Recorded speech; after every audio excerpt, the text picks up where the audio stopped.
So, Liz, what exactly is the Main Street program here in North Carolina, and how does it work? Give me just a full brief on that. I've heard about it. Gosh, it feels like most of my adult life. But I can honestly tell you, and I'm embarrassed because I'm a mayor, I really don't know exactly what it is and what it does. So maybe you can share that Okay, with me. sure, of course. Well, the Main Street program was created in the late 70s by the National Trust for Historic Preservation, and it was created as a result of department stores moving out of downtowns, moving to malls, and just the change in the downtown environment. We started to see buildings that went dark and things like that. So the National Main Street Center, or the National Trust at the time, said, well, this is, we need to create a way to keep these buildings vibrant, to keep activity in the downtown districts. They created the Main Street program. It really launched, it was a pilot program in the late 70s. It launched in 1980. And North Carolina was one of the first states to be accepted into the program. So we've been running Main Street since 1980. So we have a 42-year history. Okay. It is, in a nutshell, downtown revitalization, economic development within the context of historic preservation. So we're working with our historic structures in downtowns, bringing new activity, new life to those buildings through new business development, but also residential development, governmental uses, a whole plethora of new activity and new uses back in those downtown buildings. Okay, so how does one access this money? I mean, is it eligible for a municipality or for individuals? I mean, how do you get there?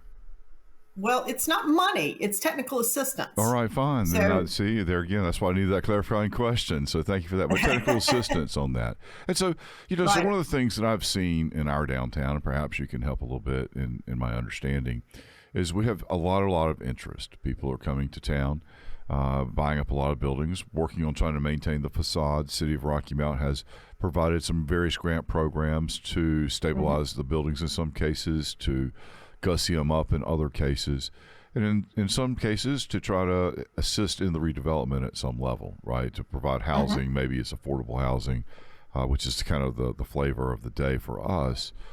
So one of the challenges I've seen, though, with senior lenders in particular, or banks like a BB&T or a PNC, I guess they don't even exist anymore, BB&T. But anyway, it shows you how old I am. Really, the commercial space, the retail space, is the hardest to find any kind of support for financially and economically. What are you seeing out there in other programs? How are they able to bridge that gap? Are municipalities doing that? Counties doing that? Is it something? What are you seeing? Just help me walk through that process a little bit of thought. So you're getting a little low on me. So I'm sorry. I'm having I'm a little trouble sorry. hearing your question. So what am I seeing in terms of what? Well, what are you seeing in terms of redevelopment in various downtowns? What has been the most successful? Maybe that's the way to phrase it. Got it. Okay. Well, we're seeing a ton of activity, actually. We had $435 million in investment this past year in our Main Street and our small town Main Street towns. That's in the form of hotels being redeveloped, theaters being redeveloped, small 2,000 square foot buildings being redeveloped, governmental uses going in and being fixing up their property in downtown. So a whole plethora of activity and new uses. A lot of residential development is going on across the state. The residential, it's almost, if you build it, they will come kind of scenario. Sure. We're seeing those residential projects are being filled just in days. That's one of the hottest new uses for downtowns. But again, breweries, distilleries, restaurants, retail uses, some office use. Now that's declined obviously with COVID, but we're still seeing some of that. Sure. Well, I mean, we're seeing a decline in retail space too because of all the online presence and also for office space related to COVID as well. And folks have found that you can be pretty efficient and effective working at home without question. So everything seems to be revolving around this work, live, play kind of concept, and I think that's really what you've been alluding to. Who are you seeing finance these projects? Are you seeing that from traditional bank loans? Are you seeing that through other programs? What are you seeing out there as it relates to financing? Yeah. It really depends on the project, but a lot of these projects are historic tax credit projects. Mhm. So, again, the way the tax credit program works is if you've got $1 million renovation, for example, you could be eligible for 40% historic tax credits for that project. That's 20% federal tax credits, 20% state tax credits. The state piggybacks the feds. So again, we're seeing a lot of developers that really utilize that program. They know how to work that program. They're working with architects that know how to use that program, and they're getting those projects done through those sources. So Now, is it? Go ahead. I'm sorry. sometimes there is some grant money, but there's not a lot of grant money for privately owned projects like that. We have very limited sources here at Commerce. So it's primarily going to be private investors, bank loans, and tax credits. Right. So how do you monetize the tax credit? I mean, and I know a little bit. I know enough about this to be dangerous, but Uh-huh. maybe you walk me through that process. So I get the historic tax credit. I can finance up to 40% of the project, and in the example that you demonstrated. And so how do I convert that? How do I monetize that into cash? I mean, how does that typically Well, work? again, that's a tax credit, so that's a credit directly off of your taxes. So you've Right. got to have you know Right. a way to use that tax credit. But basically, again, the way the process works is you're working with an architect that knows the Secretary of the Interior standards, designs the building accordingly. You submit that to the State Historic Preservation Office at Natural and Cultural Resources. They're reviewing that, sending that up to the Park Service. And once it's approved, ideally, then you start the work so that if you have to make any changes, you're making those after it's been approved, or you're not making those, you're not having to make those changes again, I should say. And then you're doing the project and then applying for the final credit, and then you're able to take that credit over a period of years off of your taxes, directly off of your taxes. Sure, and I've seen in some cases where those are actually bought and sold as if they were a derivative of sorts, through some sort of brokerage accounts and whatnot. So, I guess there are ways to monetize it, but in its purest, simplest form, it goes against income that you might would earn. Well, what are the rules That's associated with correct. that? Is it a 5-year hold, a 10-year hold? How long do you have to hold the property in order to qualify for the tax credits? Because I think that's a big piece of the whole project puzzle. Right. So you're taking the tax credits over a 5-year period of time. So you're Right. holding on to the property for 5 years. You got to hold Yes. on to it for 5, otherwise there's some reversal. So, give me some real success stories that you've seen most recently, or hell, it doesn't have to be that much recently. Just give me some success stories that you think are great model projects out there. And I know it's not an exhaustive list, but I sure would like to hear some of it and kind of pick your brain about what made it successful. Sure, absolutely. There's good projects literally everywhere in the state of North Carolina. So, it's hard to just pick out a few, but I would say that, when we talk about, first of all, streetscape improvement projects, the top ones that really come to mind are Goldsboro's Streetscape Improvement Mhm. Project, Hendersonville's Streetscape Improvement Project, and Statesville's Streetscape Improvement Project. And the reason that all three of those really come to mind is they expanded the area for pedestrian activity, for gathering spaces on the sidewalks. They limited the street activity, so they narrowed the streets so that there's not as much car activity, and they created gathering places again for the public to just get together on various corners in various areas in downtown. That expanded outdoor dining opportunities for restaurants, just places for music, for activity to happen. And so those three streetscape projects really, really stand out as exceptional projects in the state. Our conference is going to be in Statesville this year in 2023 in March. And one of the reasons we wanted to bring that conference to Statesville was, again, because of the great environment that they've created there. So, what are you Um, seeing? Go ahead. Go ahead. No. Well, I was going to say, the Streetscape project sounds really, really, really cool. So, what kind of came first?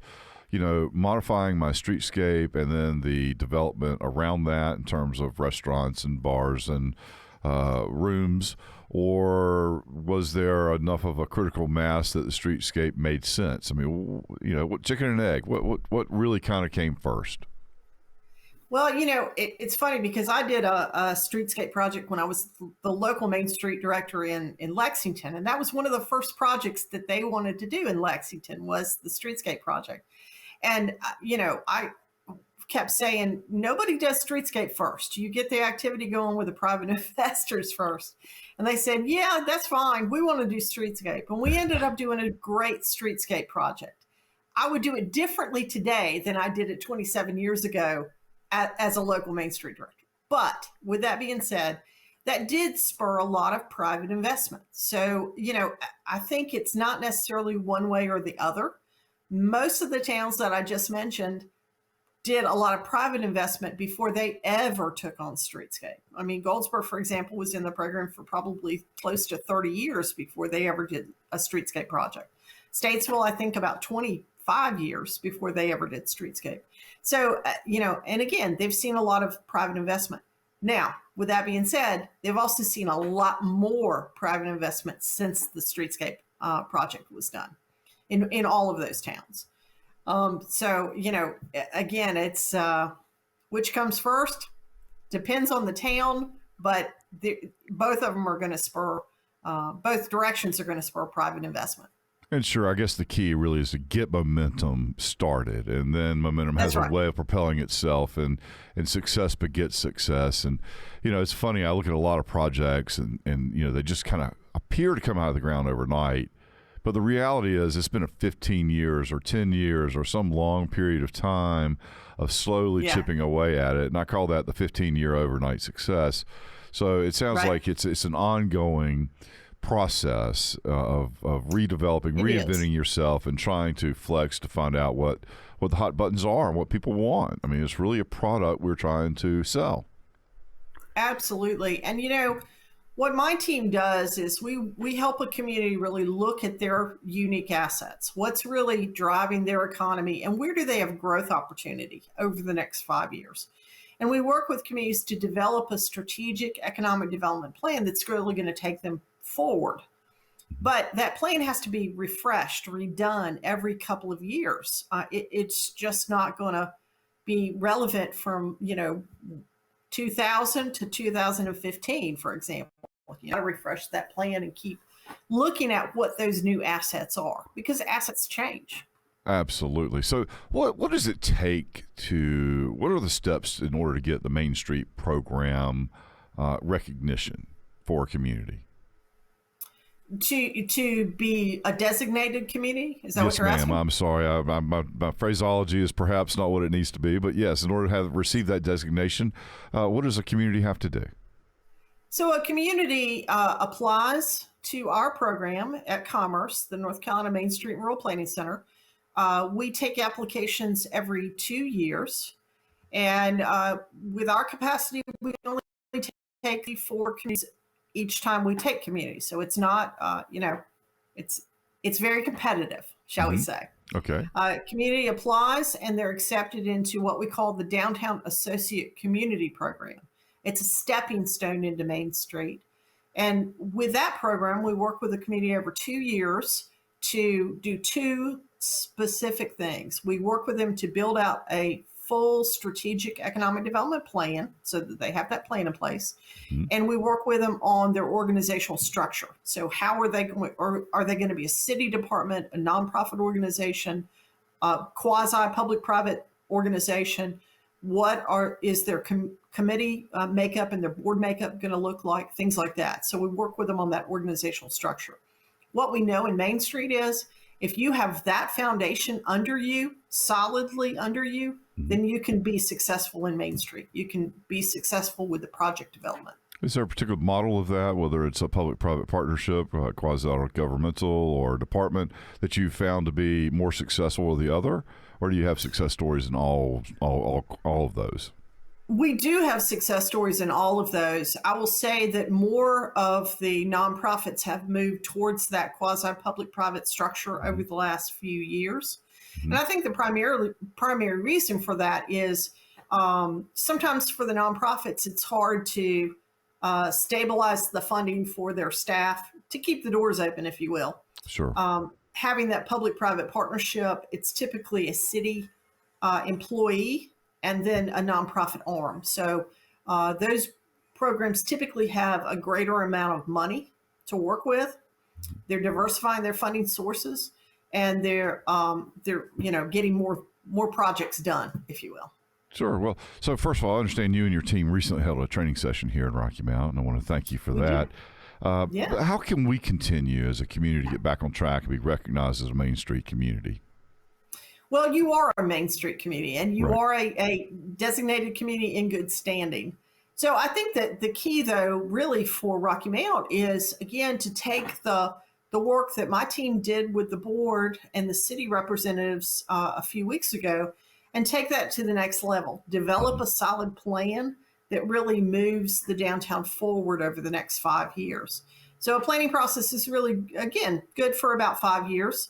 Looking at the strategies and the assets that you have, and then you develop implementation tasks or actions to get those projects done, to get them moving forward.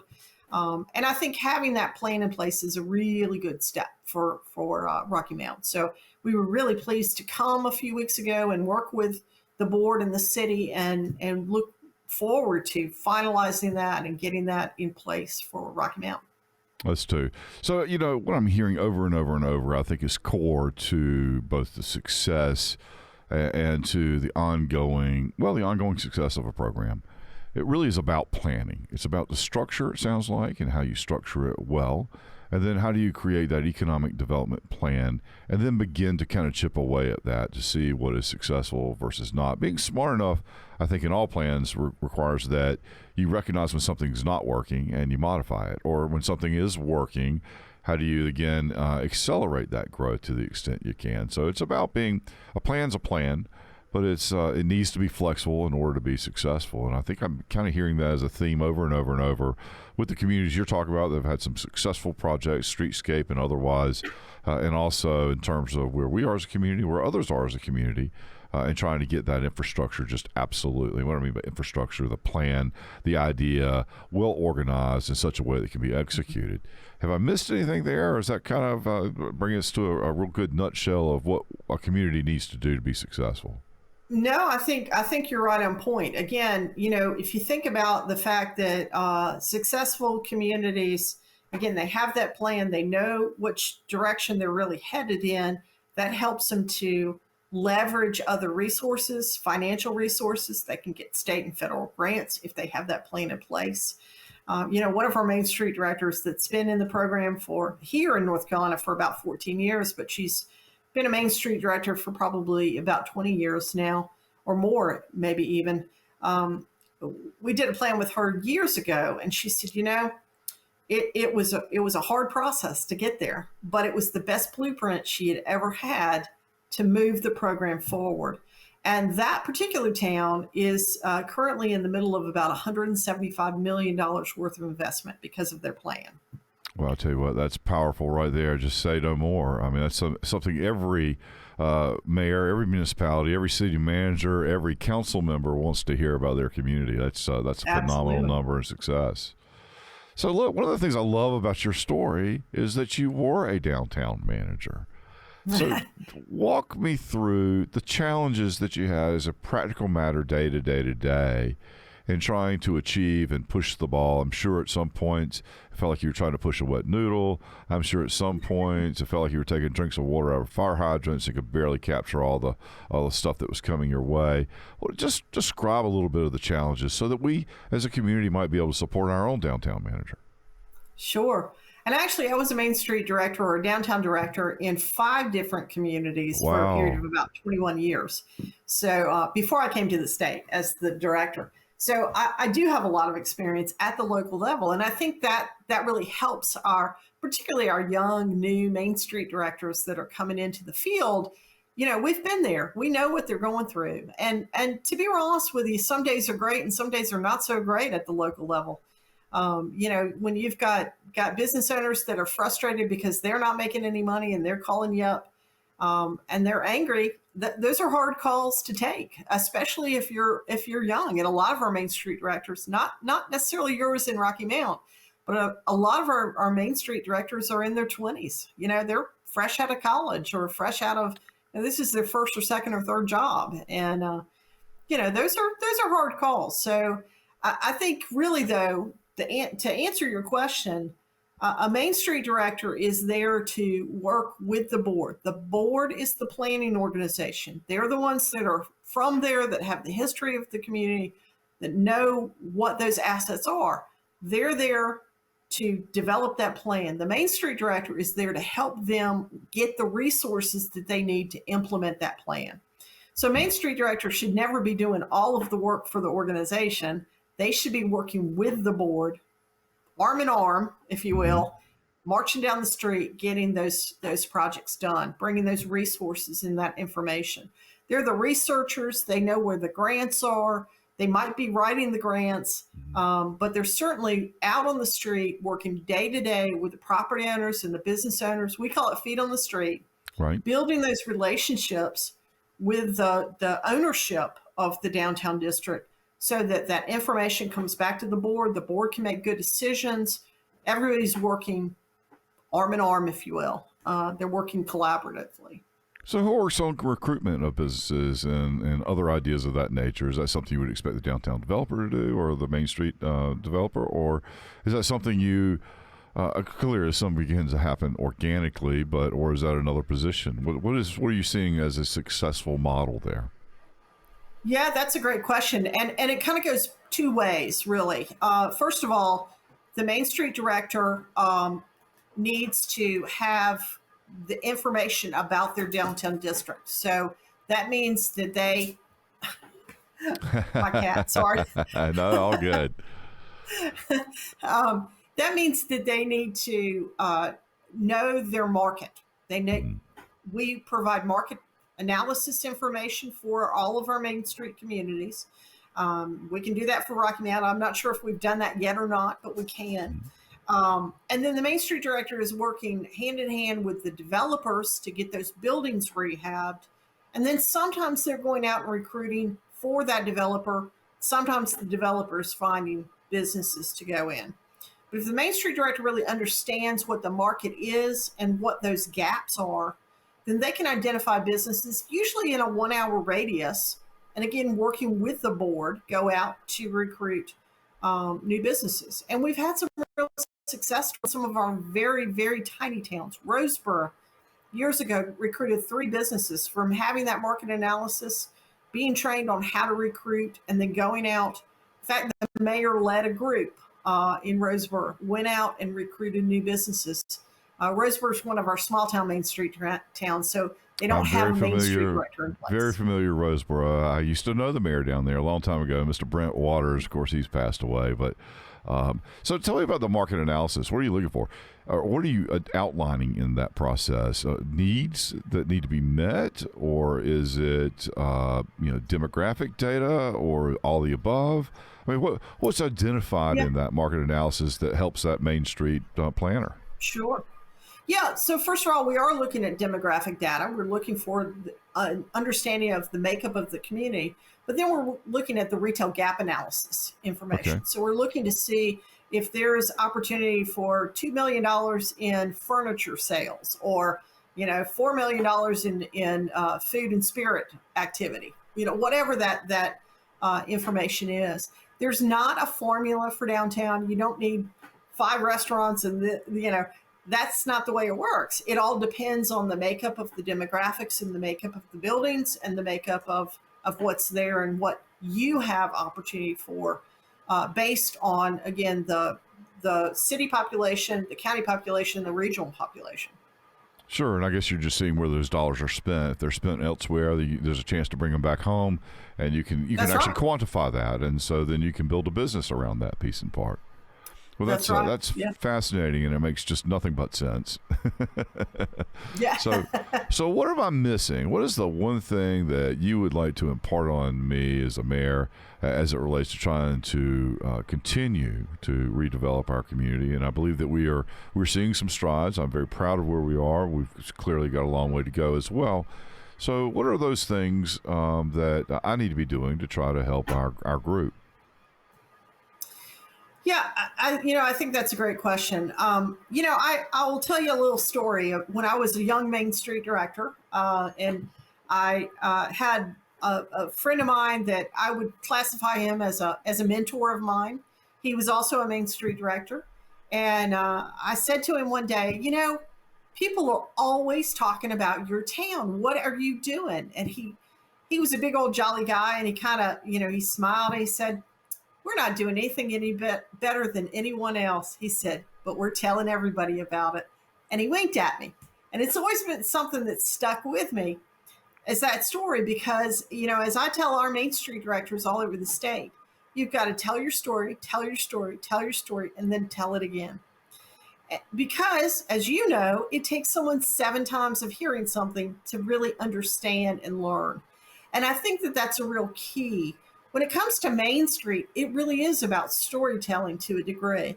You've got to tell everybody about the facade improvements that you had, the new business that opened up, the rehab, the new public art that went in, when that event is happening and how many people it's expected to bring. You've got to tell the story of the board and what they're doing and your key volunteers.